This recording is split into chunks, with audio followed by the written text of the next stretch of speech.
কুসুমের ঘুমটা সরিয়ে দিল এবার দেবলীনা। হ্যাঁ বন্ধুরা, ভিডিওতে লাইক দিয়ে দেখতে থাকুন। যে মুহূর্তে কিনা ইন্দ্রাণীর কাছে এসে দেবলীনা বলতে চাইছে, কী ব্যাপার আন্টি, এতক্ষণ ধরে মনোমুগ্ধকর এই গান না তোমরা শুনছিলে সকলে মনোযোগ দিয়ে, তাহলে হঠাৎ এরকম করে চোট উঠলে কেন বলো তো, কী হয়েছে? এই সব কিছু থেকে হঠাৎ করে এতটা সারপ্রাইজ হওয়ার কী আছে, আমি তো সেটাই বুঝতে পারছি না। কেন আন্টি, তোমরা কেউ প্রথমে এই জিনিসটার উপরে গড় করে দেখোনি? একবার সন্দেহ হয়নি তোমাদের যে হঠাৎ করে যেখানে কিনা ঈশান সাহেবের দ্বারা কোনো রকম কোনো কাজ কোনোদিনও হয়নি, সেখানে আজকে হঠাৎ করে ঈশান এতটা কাজে পারদর্শী কী করে হয়ে গেলো যে ও একজনকে অ্যারেঞ্জ করতে পারেনি, তার পরিবর্তে তো আরেকজন গায়িকাকে ইনস্ট্যান্ট কোথা থেকে ডেকে এনে হাজির করলো বলো তো? ঈশান সাহেবের সকল কর্মকাণ্ডের মধ্যে কিন্তু একজনই হেল্পিং হ্যান্ড হিসেবে থাকে ঈশানের সঙ্গে, সেটা হলো কি কুসুম। অন্যদিকে এই কথা বলা মাত্র ইন্দ্রাণী বলতে থাকে যে দেখো দেবলীনা, এরকম জিলিপির প্যাচ দিয়ে কথা বলাটা আমি একদম পছন্দ করি না। তোমার যা বলার তুমি স্পষ্ট করে আমাকে বলো, আসলে কী হয়েছে, এটা কি কী প্রবলেম? এবং উনি এত সুন্দর করে গাইছিল এবং হঠাৎ করে এরকম বেসুরা কেন গাইতে শুরু করে দিল বলো তো?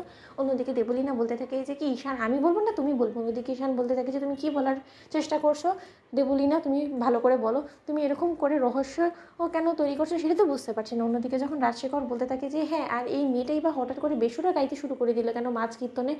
অন্যদিকে এই কথা বলার মাত্রই যখন দেবলীনা বলতে থাকে যে এতক্ষণ ধরে যে গানটা তোমরা মনোযোগ দিয়ে শুনছিলে এবং তোমরা মনে মনে খুশি হচ্ছিলে যে ভালোই হয়েছে, সেরকম না দামি স্বনামধন্য সিঙ্গার না আসাতে এই সিঙ্গারের ধারা যে এত ভালো গান করাও সম্ভব, সেটাও এই নিশ্চয়ই তোমরা বিশ্বাস করতে পারছিলে আন্টি, তাই না? কারণ এই জিনিসটা আসলে আমারও বিশ্বাস করা সম্ভব হয়নি প্রথমে, কিন্তু যখন কিনা আমি এই কীর্তন গায়িকার আসল রহস্যটা উদ্ঘাটন করতে পারছি না, তারপর থেকে তো আমি রীতিমতো ভেতরে ভেতরে অনেকক্ষণ ধরে অস্থির হয়ে রয়েছিলাম যে কখন আমি ওর আসল পর্দা উন্মোচন করবো। অন্যদিকে এই কথা বলা মাত্রই যখন ঈশান বলতে থাকে যে দেবলীনা, তুমি কিন্তু এবার বড্ড বেশি বাড়াবাড়ি করে ফেলছো, তুমি কিন্তু এবার রীতিমতো আমার আনা সিঙ্গারকে অপমান করছো। অন্যদিকে দেবলীনা বলতে থাকে যে হ্যাঁ, অপমান করাই তো হবে আন্টি, তুমি জানতে চাইবে না যে ঘোমটার আড়ালে এতক্ষণ ধরে যে মিথ্যে গান করা লিপসিং করে তোমাদেরকে ঠকিয়ে যাচ্ছিল, তার ঘোমটার আড়ালে আসল রূপটা ঠিক কী এবং সেই ব্যক্তিটা কে?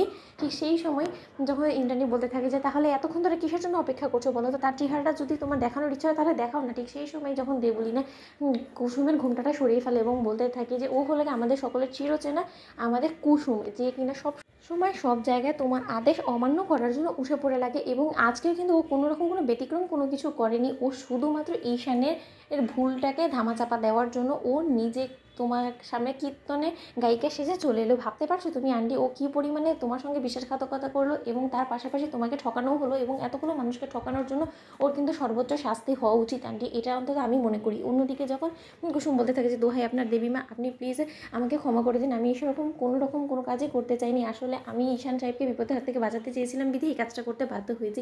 অন্যদিকে ইন্দ্রাণী কুসুমের কোনো রকম কোনো কথা না শুনেই সপাটে কুসুমকে চড় মেরে বলতে থাকে যে তোমার এত বড় স্পর্ধা হয় কী করেছে, তুমি ইন্দ্রাণী গাঙ্গুলিকে ঠকানোর চেষ্টা করো। তো বন্ধুরা লাইক এবং শেয়ার করে সাবস্ক্রাইব করতে ভুলো না।